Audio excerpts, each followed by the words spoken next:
Bonjour, je suis Aïcha Hamdouchi, une éternelle apprentie de la vie. Mon intention est de partager avec vous mon propre chemin de développement personnel pour vous inspirer, vous éclairer et permettre à chacun de retrouver sa vérité intérieure. Comme vous, j'ai traversé des épreuves, des échecs, des remises en question. J'avais soif de clarté, de repères. Puis j'ai compris que la véritable force naît de l'acceptation de notre vulnérabilité et que toutes les réponses se trouvent déjà en nous. C'est alors que ma quête de sens a commencé. Sur ma route, j'ai rencontré des guides, des voix, des éclats d'humanité, mes éclaireurs. Ils n'ont pas tracé mon chemin à ma place, mais ils ont rallumé une étincelle, éveillé une force intérieure qui m'a permis de poser un pas après l'autre. J'ai découvert que la qualité de nos vies dépend des questions qu'on se pose et des relations qu'on cultive. Chaque rencontre peut devenir une clé, chaque lien un repère, chaque échange une prise de conscience. Et un jour, vient le moment où l'on devient soi-même éclaireur pour quelqu'un d'autre. C'est un cercle, une transmission, une humanité retrouvée. C'est dans cet esprit qu'est né Les Éclaireurs, un podcast profondément humain et authentique où chacun peut se reconnaître et se reconnecter. Dans la philosophie japonaise, il existe la figure du senpai, celui qui a fait quelques pas avant vous et marche à vos côtés pour partager son expérience. C'est avec cette intention que je me tiens ici, ni savante, ni experte, mais compagne de route. Nous avançons ensemble et nous grandissons ensemble. Dans certains épisodes, j'accueillerai des voix inspirantes, des femmes et des hommes qui ont traversé des tempêtes, surmonté des défis, trouvé leur lumière. Ces conversations sont là pour nous éclairer, nous rappeler qu'il est toujours possible de se relever, de se réinventer, de se reconstruire. Et puis, il y aura aussi des épisodes plus intimes, en solo, des moments où je partagerai avec vous mes réflexions, mes apprentissages, les lectures et les formations qui m'ont guidée sur mon propre chemin de vie. Ce podcast s'adresse à celles et ceux qui cherchent des repères, un souffle d'espoir ou simplement la confirmation que leur chemin est unique et précieux. Mais surtout, j'aimerais que Les Éclaireurs soit un espace vivant et participatif, un lieu où vos retours, vos questions et vos suggestions enrichissent notre voyage. Ensemble, nous avancerons pas à pas, portés par les histoires, les mots et les voix qui éclairent le monde. Bienvenue dans Les Éclaireurs, un espace de lien et de transmission où chaque voix nous rappelle que nous sommes des êtres spirituels vivant une expérience humaine et que nous avons tous la capacité d'être la lumière sur le chemin de quelqu'un d'autre.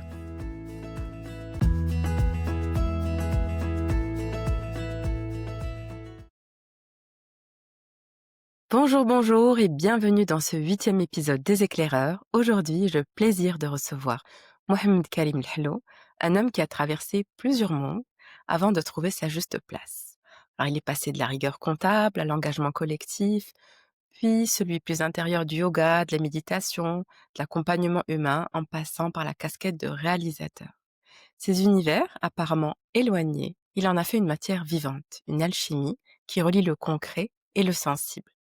Coach, enseignant et créateur d'espaces de transformation, Karim accompagne depuis des années celles et ceux qui cherchent à révéler leur potentiel, à renouer avec leur élan intérieur, à transformer leurs limites en force. Sa signature, une présence simple, humble, profondément humaine, nourrie par la conviction que la transformation est accessible à tous.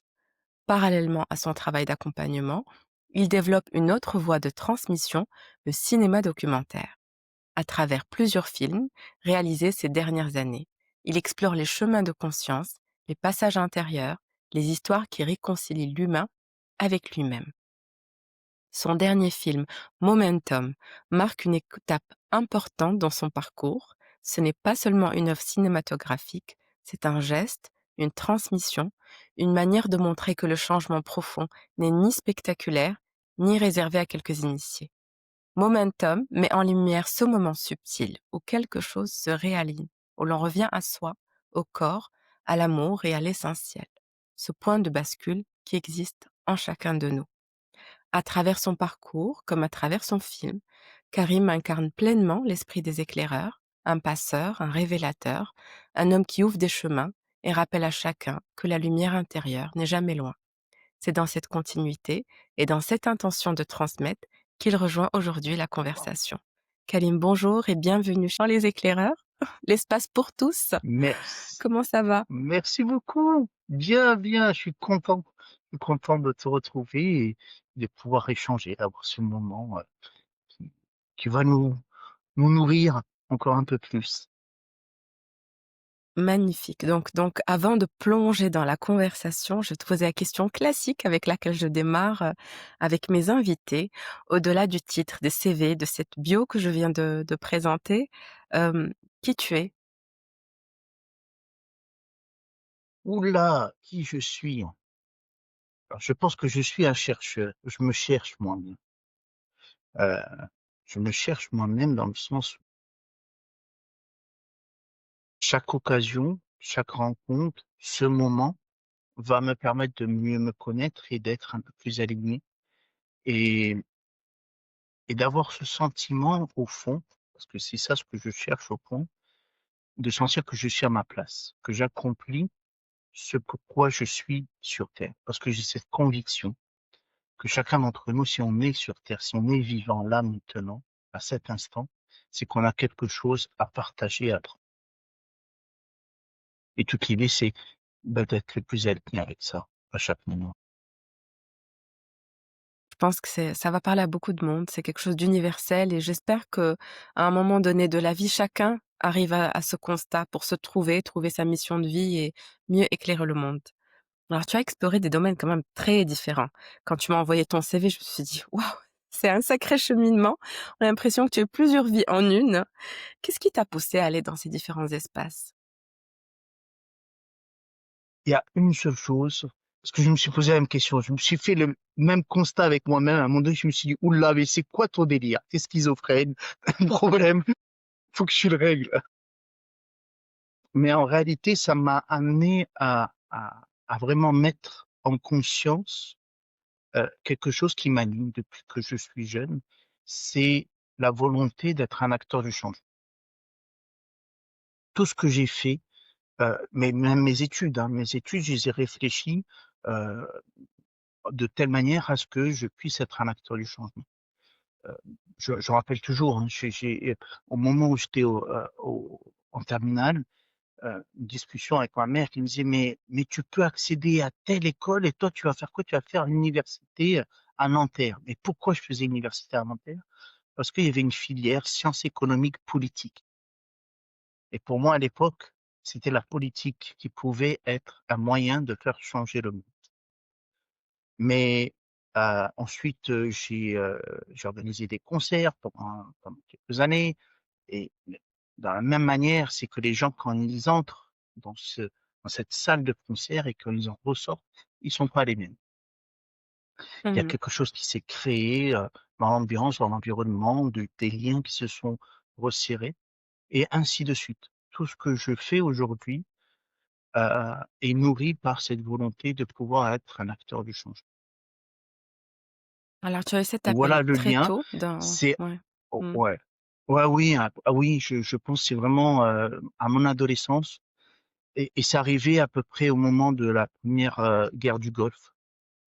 Euh, avec, euh, avec ce qui s'était passé, il y avait voilà, quelque chose qui m'avait touché, peut-être un sentiment d'injustice et que voilà. Aujourd'hui, j'essaye de pouvoir créer un changement dans ce monde. Alors même si tu as eu cet appel très tôt, comme tu nous expliquais, est-ce que tu penses qu'il y a un moment de ta vie qui a été déterminant, qui a été un pivot, pour te permettre d'accéder à cette dimension plus intérieure, plus spirituelle? Ben, alors, en réalité, de ce côté-là, parce que j'ai vraiment deux aspects. Il y a cette partie-là, cette volonté d'être dans le changement. Sur la partie spirituelle, alors là aussi, c'est très tôt en réalité. Euh, alors la bascule, elle va se faire un peu plus tard, mais après coup, quand j'ai commencé à méditer, je me suis rendu compte que quand j'étais jeune, vraiment jeune, 8, 10 ans, Mon père me demandait souvent d'aller arroser le jardin. Et c'était un temps de méditation pour moi. Avoir l'eau couler et nourrir la terre, à un moment donné, la notion d'espace-temps euh, s'ouvrait. Donc il y avait cet élément.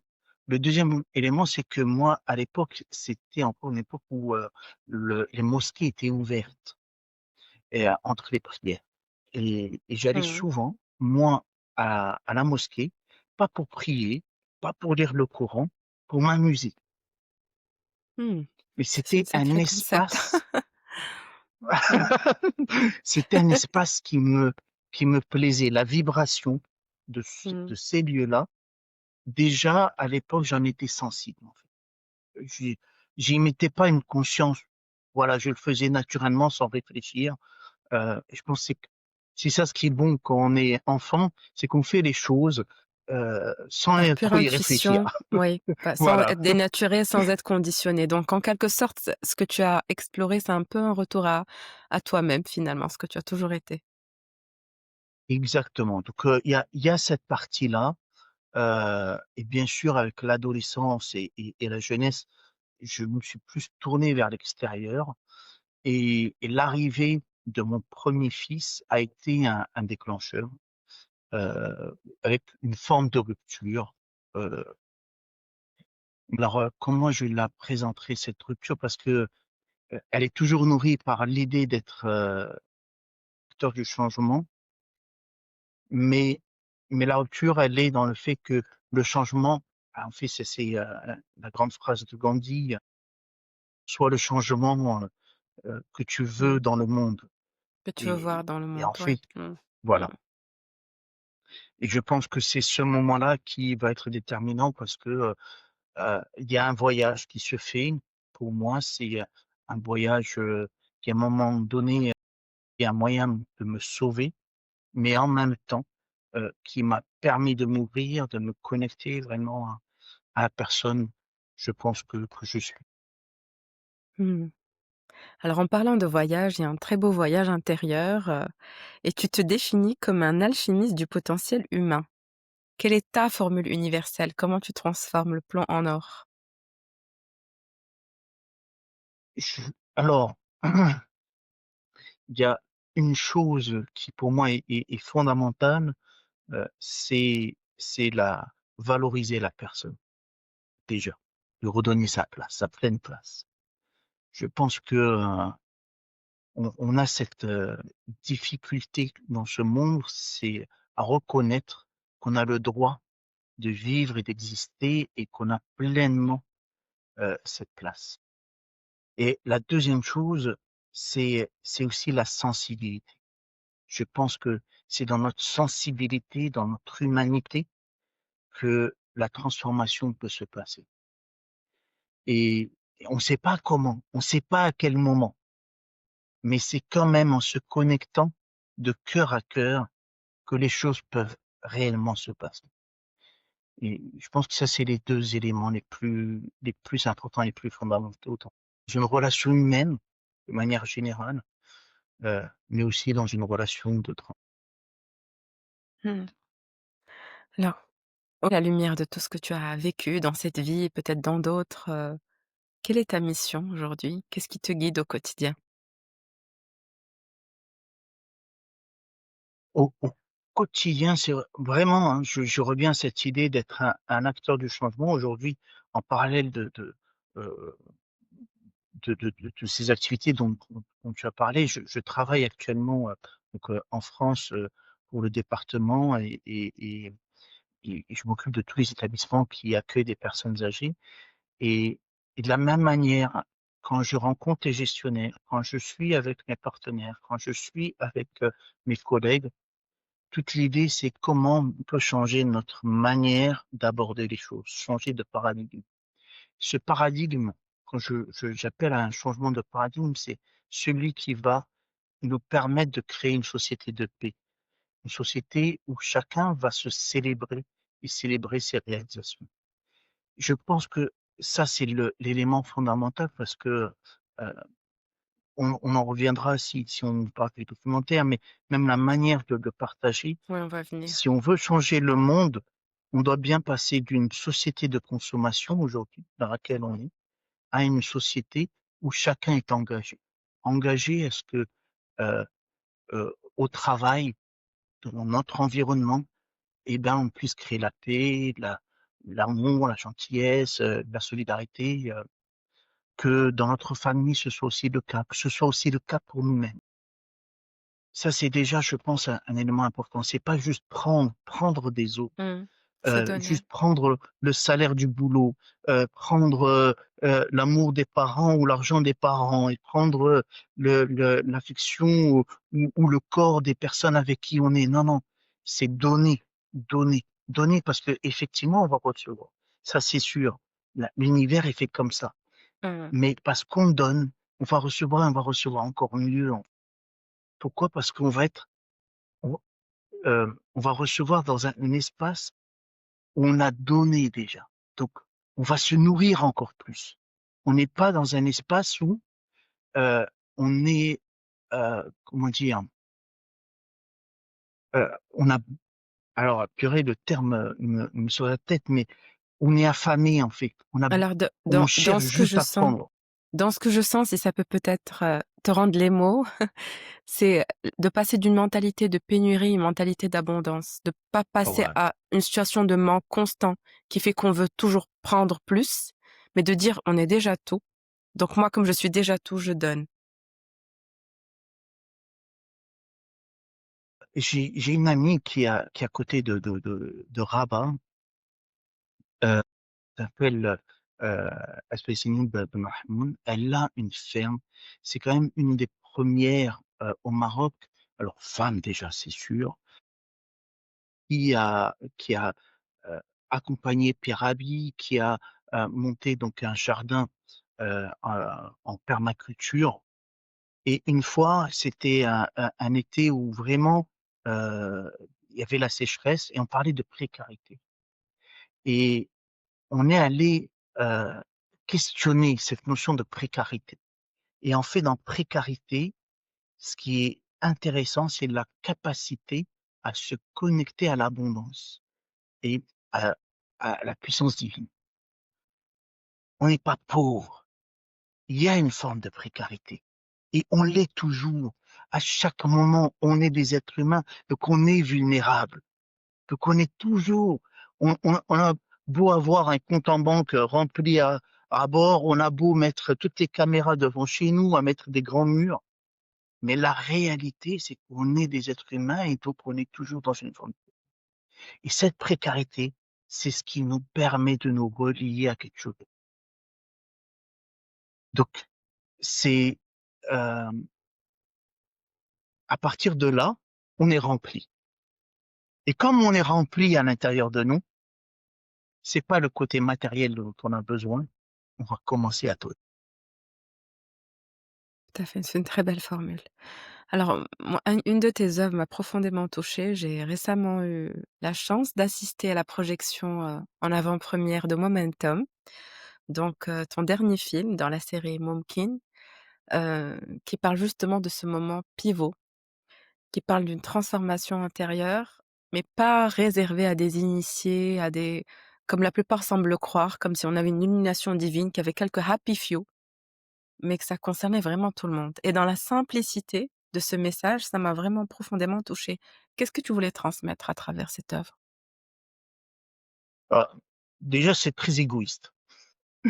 C'était que euh, depuis longtemps, je me dis, mais pourquoi certains arrivent à changer et d'autres n'y arrivent? Avec cette profonde conviction que non, non, non, c'est accessible à tout le monde. Donc, il y a quelque chose. J'avais besoin de chercher, j'avais mes convictions personnelles, mais et à travers ce film, quoi, ce documentaire aujourd'hui, ce que euh, je découvre et ce que j'ai envie de partager, c'est le fait déjà que le changement est un processus. C'est pas un moment, c'est un processus. Que chacun le vit à son rythme. et on a besoin de respecter le rythme de chacun. Aujourd'hui, on impose souvent un rythme aux autres. Mmh.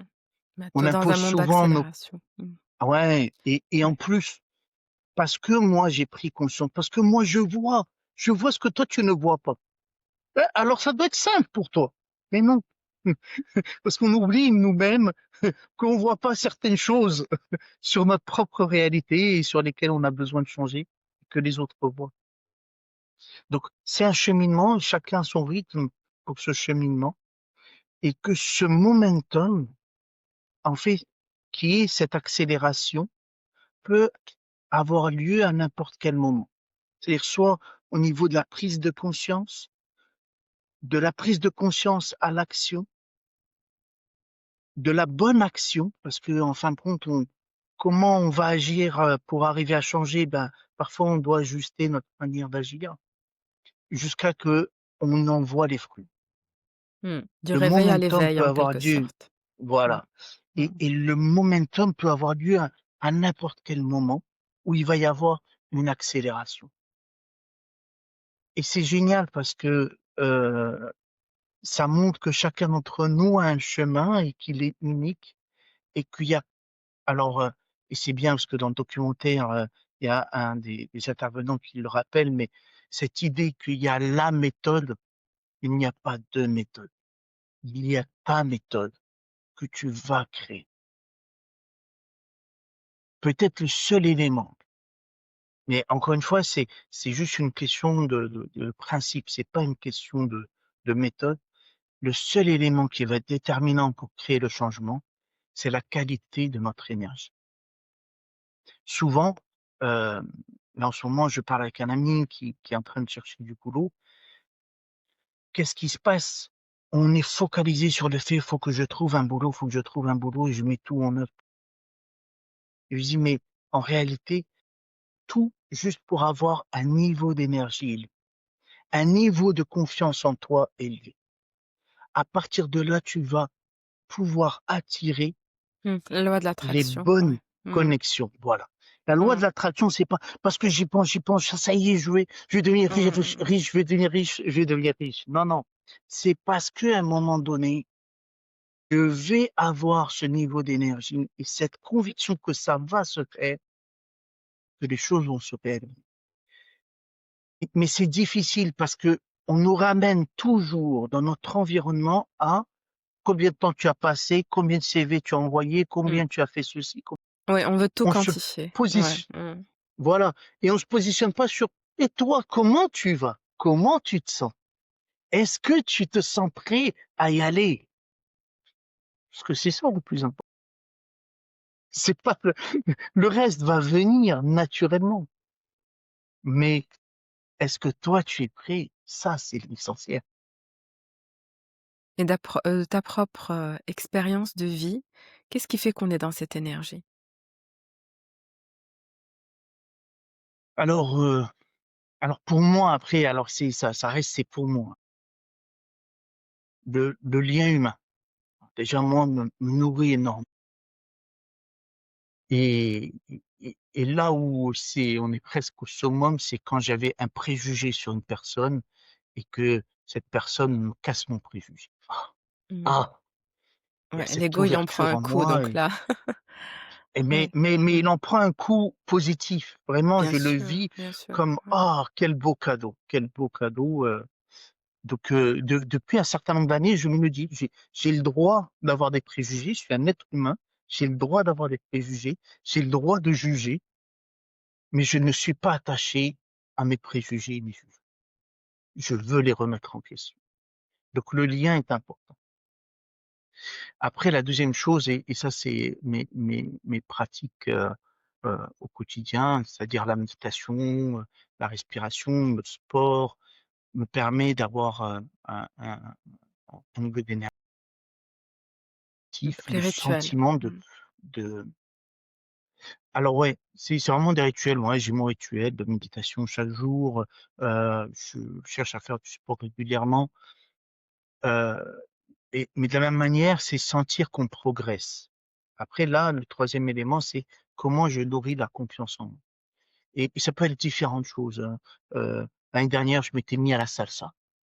Chose, je suis pas forcément bon à la danse, je suis pas du tout musical, mais le sentiment chaque semaine, de sentir que tu progresses un tout petit peu, ah! Alors en plus, c'est vrai qu'on bougeait le corps et tout ça, mais, mais le sentiment de progresser est important parce que ça renforce ta confiance.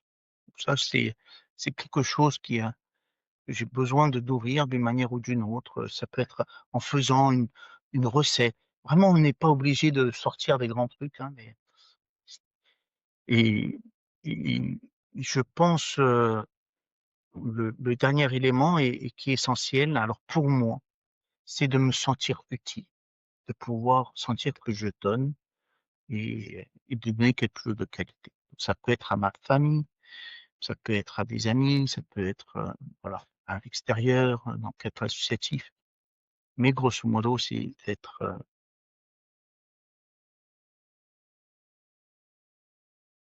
Mais ce sont de beaux piliers qu'on retrouve, qui sont un peu universels et qu'on retrouve dans la plupart, des enseignements de développement personnel. Mais il y a une différence entre la théorie et la pratique. Quand on les vit, on en comprend les effets et on comprend à quel point c'est primordial d'avoir des fondements solides pour pouvoir justement, retrouver cette énergie et cheminer dans cette vie.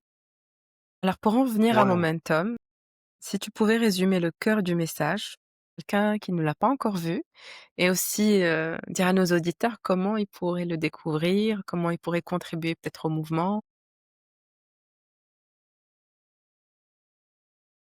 Alors, le message, alors déjà, le premier message, c'est de comprendre que on, il y a parfois des blocages à ce changement. Il y a des éléments qui font que on n'arrive pas à enclencher à un moment ou à un autre, hein. Peut-être qu'on a pris conscience, mais on n'est pas encore passé à l'action, ou qu'on est dans l'action, mais qu'on n'arrive pas encore à trouver la bonne action. Il y a à certains moments des blocages. Et l'idée, c'était déjà de les illustrer, de les mettre en valeur pour dire, mais ça peut nous arriver à chacun d'entre nous. Donc, on se calme, Mmh. c'est pas toi qui n'y arrives pas. Tout le monde peut ne pas y arriver, mais il y a une explication. Il peut y avoir une explication. Donc ça, c'est déjà le premier truc, c'est pouvoir dédramatiser le fait que le changement n'est pas possible à un moment donné. Et après, le deuxième élément, c'était qu'est-ce que ce processus, comment le décrire. Et ce qui est génial, c'est que on a une complémentarité, c'est ce que j'entends hein, premières personnes qui l'ont vu, c'est qu'il y a une complémentarité des intervenants qui fait que on peut euh, comprendre ou avoir une meilleure connaissance, une meilleure conscience de ce processus, mais sous différents angles. Alors, ça Mmh. peut être le côté scientifique, le côté spirituel, le côté humain, le côté, on va dire, systémique, mais on a différents points de vue et c'est vraiment super intéressant. Et donc, je pense, alors je suis pas encore convaincu parce que je n'ai pas encore assez de recul par rapport à ça, mais que c'est vraiment un documentaire qui peut se voir à différents moments de notre vie. On peut le revoir et on peut avoir encore quelque chose à apprendre. Et Moi, tu me rappelles, personnellement, parce que j'ai le, ouais. ouais, Je t'en prie, vas-y, termine, termine, vas-y. parce que tu m'as juste rappelé une Non, très belle hum, citation de Miguel Ruiz qui disait: «Quand vous ouais, lisez le livre, c'est pas le livre qui change, c'est vous qui changez». Donc c'est ça, hein. c'est un C'est compagnon ça. de route finalement, Vraiment ce avec film aussi. Moi, avec mon fils, on en parlait par rapport au courant dernièrement et que à chaque fois qu'on va le relire, eh bien, on va le relire nous différemment. C'est pas lui qui a changé, c'est nous, notre regard qui est important. Et là aussi, je pense qu'à chaque fois, on peut apprendre quelque chose de nouveau qui peut nous toucher différemment. Parce que après, ça dure 1 heure, mais c'est 1 heure condensée de connaissances et de prise Mmh. de conscience potentielle. Donc, moi, je sais que la personne, si elle en prend que 2 minutes, waouh, c'est un beau cadeau. Donc, c'est c'est autant de fois qu'on pourrait le revoir pour à chaque fois prendre des minutes par-ci par-là et qui vont nous toucher et qui vont nous permettre d'avancer. Alors Donc, pour je suis au partager tout début de mon cette aventure. ouais. Ouais, vas-y, partage, ouais. Pour partager aussi mon expérience, ce que j'ajouterais à ce que tu as dit, je suis complètement en phase avec toi, c'est qu'en plus, au-delà, que ce soit un message universel, qui a plein de nuances, de subtilités, qu'il y a des experts qui sont extraordinaires et qui racontent les choses, de leur propre spectre et filtre, tout se rejoint finalement. Et ça, c'est rassurant. Il y a comme un genre de vérité universelle sur laquelle tout le monde est d'accord, mais qui l'exprime différemment. Ça, c'est la première chose, moi, que j'ai vécue. La deuxième chose, c'est comme si ça mettait des mots, des images, des émotions sur quelque chose qu'on savait déjà. C'est comme si ça découvrait une vérité intérieure, un trésor caché en quelque sorte. Et la troisième chose pour moi, c'est qu'il y a un message propre à chacun. On peut être 1000, 10 000, 1 million à le regarder. Je te souhaite tout le succès du monde. Mais le message que je vais recevoir moi, Aïcha, c'est pas le message que va recevoir Karim. Moi, j'ai reçu un message très spécifique dans ce film. Hem Et que je vais explorer plus tard, donc les auditeurs en sauront plus et c'était une révélation, c'était vraiment comme une évidence. Ce message était pour moi, peut-être que d'autres vont le comprendre de cette manière, mais je l'ai pris vraiment pour moi et c'est ça rejoint le fait que quand on pose une intention, qu'on est sur ce chemin de changement, quand on se dit: «On est humain et on fait de notre mieux», l'univers, il conspire à te montrer le chemin. C'est pas toi qui le chemin, c'est l'univers qui te dit: «Voilà, tu passes par là». Puis non, il y a ce petit détour et puis il y a ce raccourci et des fois c'est plus long et des fois il y a des obstacles. Mais voilà, le voyage est dans le chemin donc pour compléter un petit peu, ta réponse. Ah oui, sur ce point-là, je suis vraiment d'accord avec toi sur le fait que, heu, après, au Maroc, c'est devenu une grande, un terme populaire depuis la dernière coupe du monde, hein, mais je pense qu'il y a vraiment une importance, c'est niya, d'intention. L'intention, c'est le plus important, hem et d'avoir confiance en cette intention. Et effectivement, le chemin que nous on trace dans notre tête n'est jamais celui qu'on va vivre réellement. Et c'est marrant parce que dernièrement heu, j'ai fait le chemin de Compostelle. Mmh, Donc là, il est tracé, le chemin de extraordinaire. Compostelle, il est tracé, mais en réalité, mais alors là, et chacun le vit à sa manière, chacun le et rien qui est tracé. L'étape que tu avais prévue n'est pas forcément celle que tu vas faire et de la manière dont tu vas la faire. Et c'est ça la vie, c'est ça la beauté de la vie. C'est que oui, effectivement, on a nos rituels. Oui, effectivement, on peut avoir l'impression que nos journées, les unes après les autres, sont les mêmes. Je pense que c'est important d'avoir cet enthousiasme, cet émerveillement de l'enfant qui va Mmh. découvrir chaque journée différemment, qui va se laisser happer par la journée et aller Et de ne pas la l'avant. subir, ouais, qui va la Ah vivre, ouais, pas ouais, la subir. je partage avec, mon chef, au boulot, la chance qu'on a que chaque jour en fait est différent. Et on a beau se dire le matin: «Voilà qu'est-ce qu'on va faire dans notre journée». Mmh. Si on veut le faire, faut rester un peu plus tard le soir et arriver à le finaliser. Mais le contenu de notre journée, il y a de plein de choses qui vont nous arriver et plein de choses où on va être happé, mais happé positivement. On peut avoir un impact, on peut aider, on peut soutenir, on peut contribuer à quelque chose. Et je pense que ça, c'est beau, et de pouvoir se dire le soir: «Mais merci, merci Mmh. mon Dieu, merci la vie de de m'avoir permis de vivre cette journée». C'est génial. Mmh. Et ce qui est extraordinaire, c'est que chaque jour, c'est une chance de plus. C'est comme dans les vies dans les stages là de jeux vidéo. Chaque jour, tu as la façon de reset, de rechanger les Ouais. choses. Si tu es pas content de quelque chose de la veille, si tu es content que tu veux prolonger, c'est une chance, une seconde chance à l'infini toute ta vie. Ah ouais, ça c'est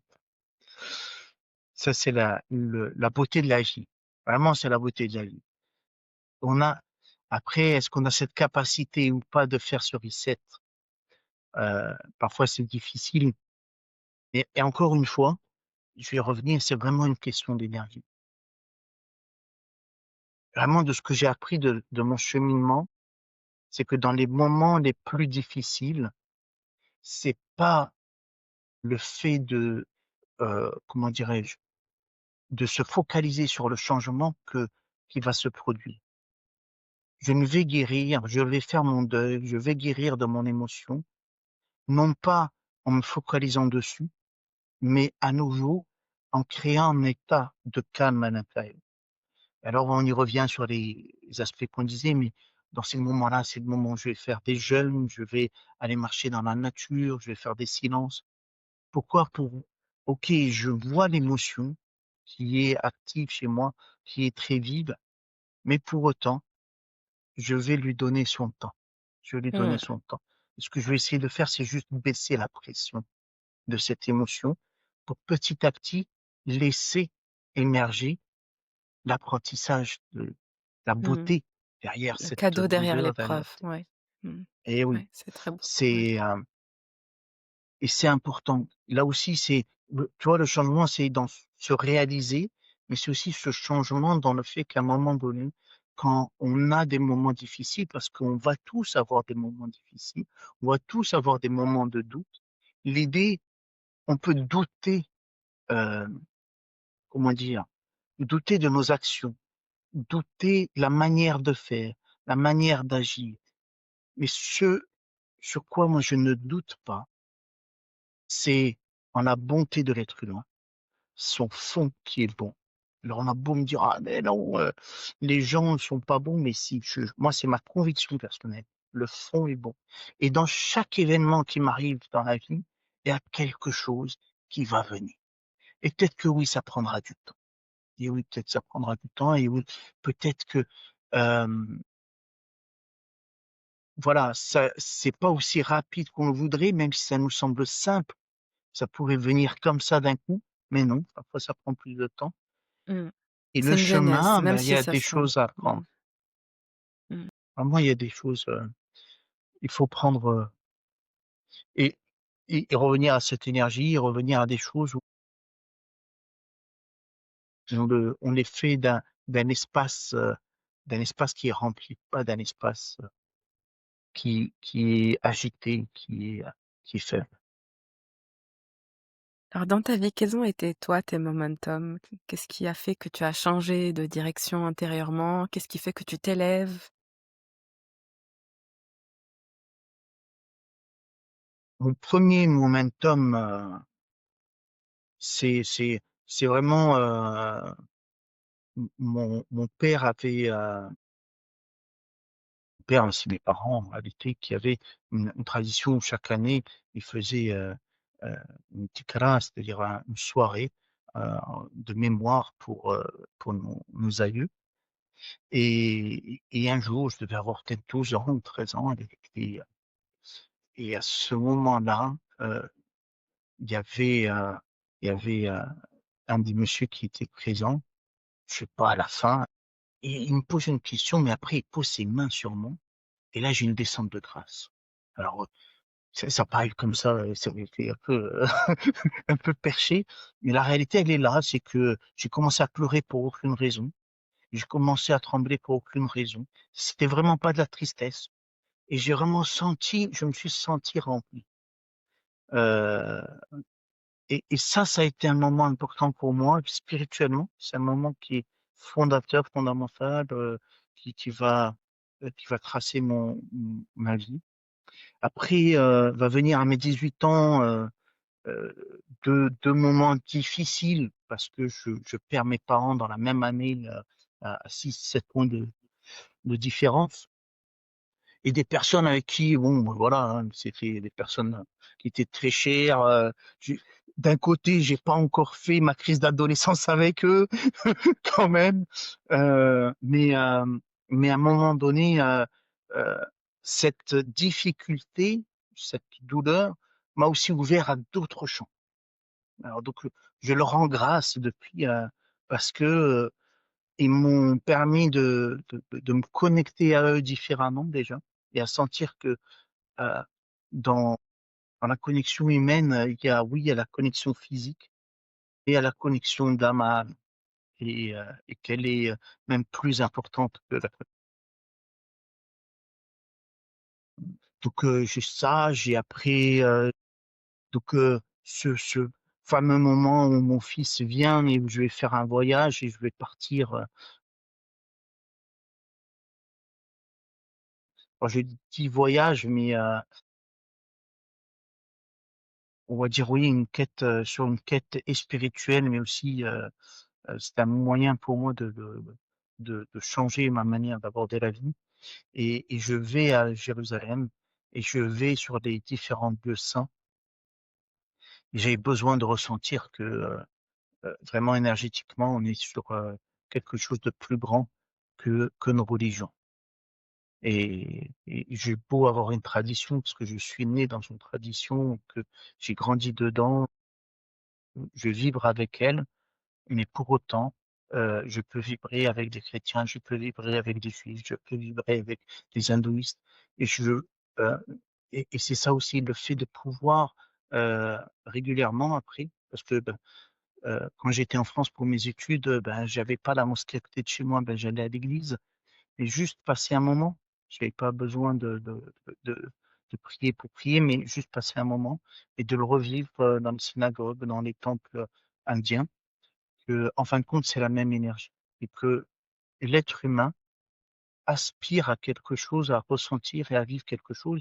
Alors, là, on parle de spiritualité, mais il y a des personnes que je connais qui me disent qu'ils sont anti-religieuses, mais qui, en même temps, ont cette énergie-là alors que eux, pour eux, c'est l'amour, c'est, mais, et avec qui je me connecte énormément parce que, ils Mmh. le vivent eux à leur manière, mais avec cet amour. Je pense que c'est l'amour. Oui.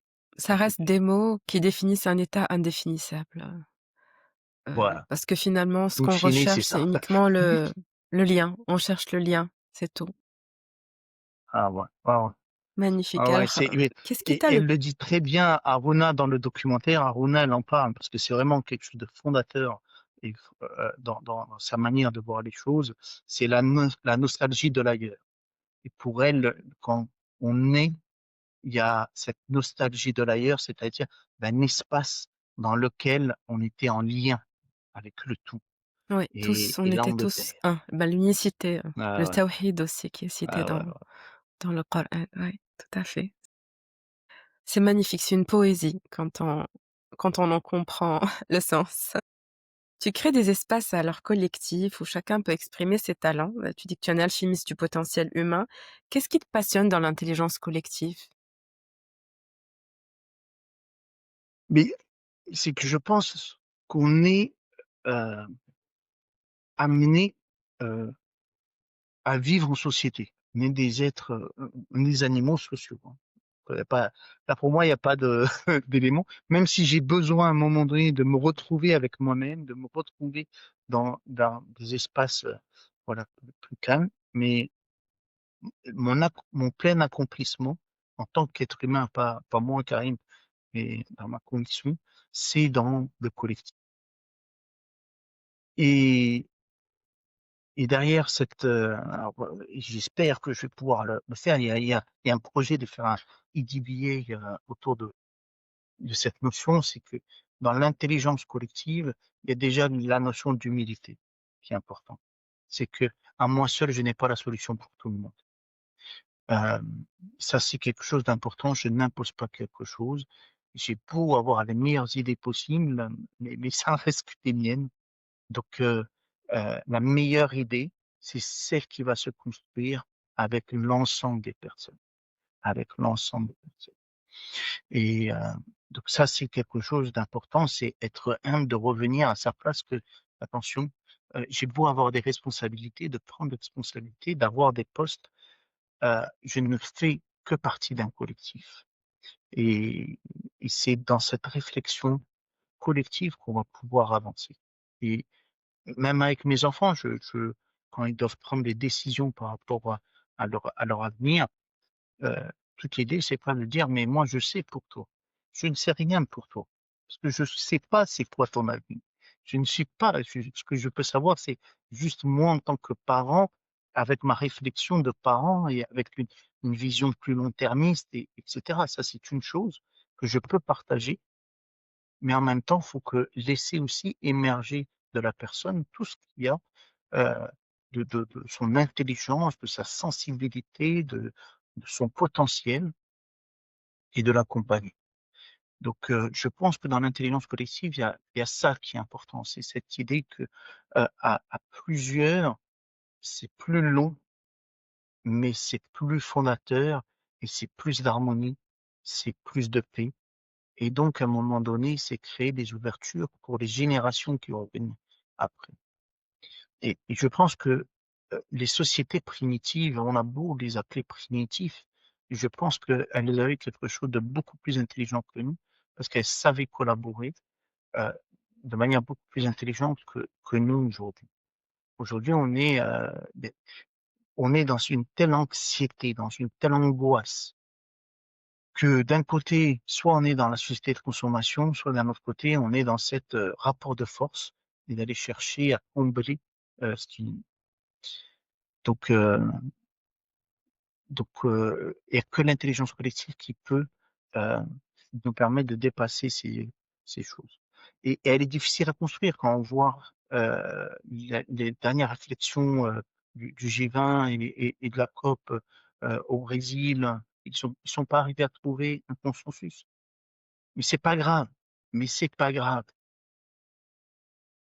Il y aura un temps où ça va venir. On n'est pas encore prêt. Ce Ça n'empêche pas de changement-là n'est pas continuer à encore chercher. propice. Mmh. Et bien sûr, continuer chacun à son niveau. Et souvent, on en parle souvent au travail, où on dit, mais tu as le droit d'avoir des convictions, mais si tu n'es pas arrivé à convaincre, c'est pas grave, va affûter tes arguments. Va encore affûter tes arguments. Vas-y, continue, continue. C'est pas l'autre qui n'est pas intelligent, c'est pas l'autre qui n'est pas capable de t'écouter, c'est pas l'autre qui est fermé. En réalité, la seule chose que je peux changer, c'est moi.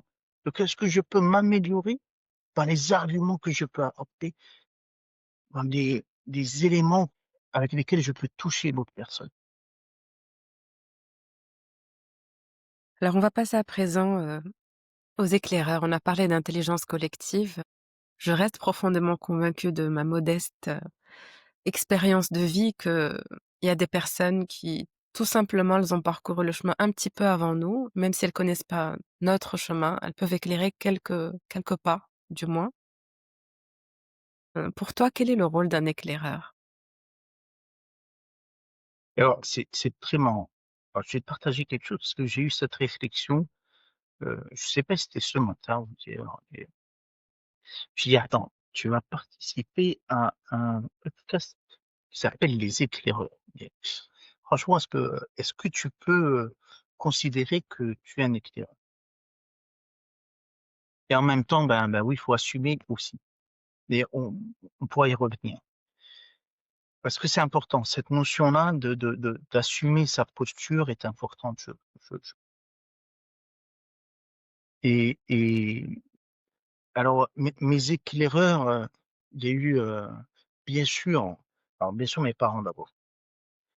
Et fondamentalement, quand je dis mes parents, parce que mes parents n'ont jamais été là à me dire quoi faire ou ne pas faire.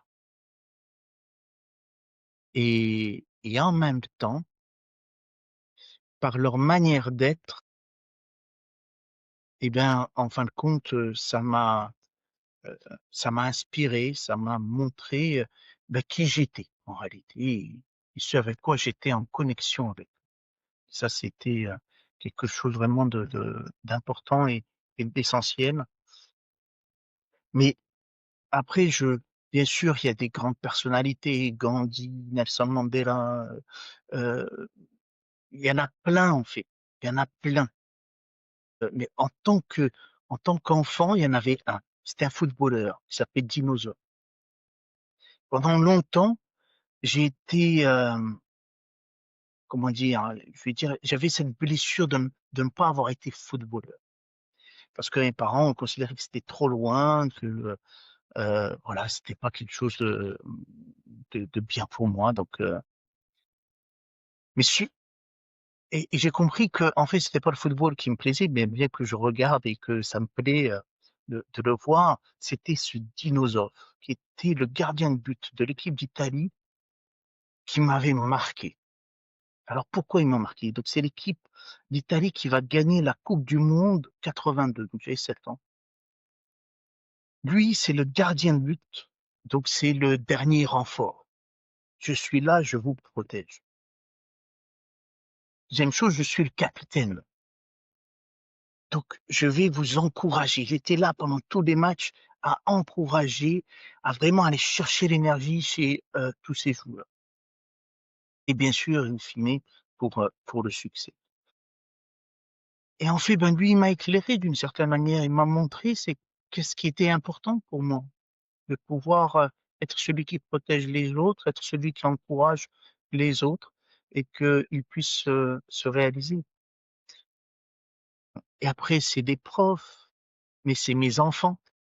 Et chacun de mes enfants est un éclaireur pour moi parce que vraiment, j'ai 3 enfants avec des personnalités complètement différentes, chacun avec une richesse et qui m'a éclairé sur moi-même, qui m'a éclairé sur ma manière d'être père et sur ma manière d'être. Me dire: «Non, non, attends, attends, attends». Parce que eux, ils savent comment pointer là où là où Ils ça ne va savent pas. te pousser dans tes retranchements, il y a Pim! un petit interrupteur Ils y vont spécial. direct.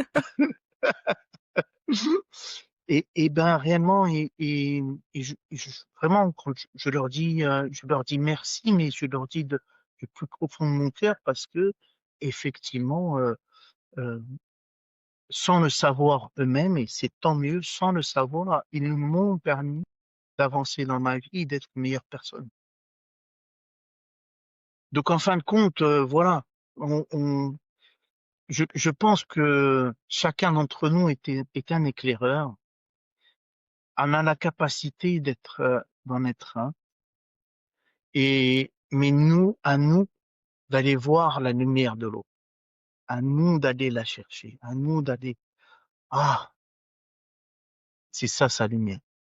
Chacun en a une différente et c'est beau de le voir. C'est magnifique et ça rejoint vraiment ce que je dis en intro. On peut tous être la lumière sur le chemin de quelqu'un d'autre, Ah ouais. indépendamment des titres, des rôles, des fonctions. Il y a pas besoin d'être touché par la grâce, ni d'être couronné pour guider, un autre être humain, parce que finalement on est tous un. Non, Alors non, quel est le celui mess qui est couronné commence à avoir une responsabilité, a une autre ouais, responsabilité, il doit faire face à autre chose. Mais chacun d'entre nous, on est vivant. Et la vie est lumière. La vie est lumière. Et donc à partir de là, on est lumière pour les uns les autres et à nous d'en avoir conscience et de nourrir cette lumière avec chacun sa singularité. Ma lumière, elle est différente de celle de l'autre, différente de celle de l'autre, mais ça ne veut pas dire qu'elle est meilleure et ça ne veut pas dire qu'elle est moins bien.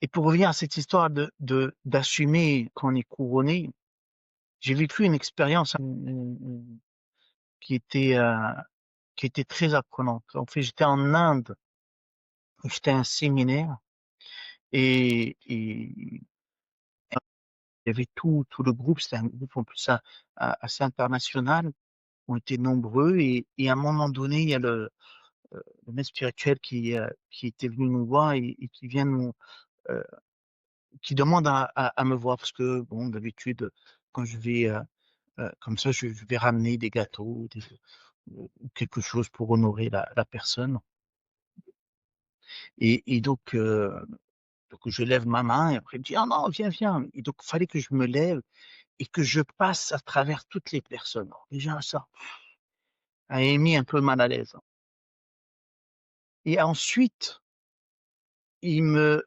propose à la fin en me disant: «Pendant le séminaire, tous les soirs, viens me voir et on va regarder un film ensemble».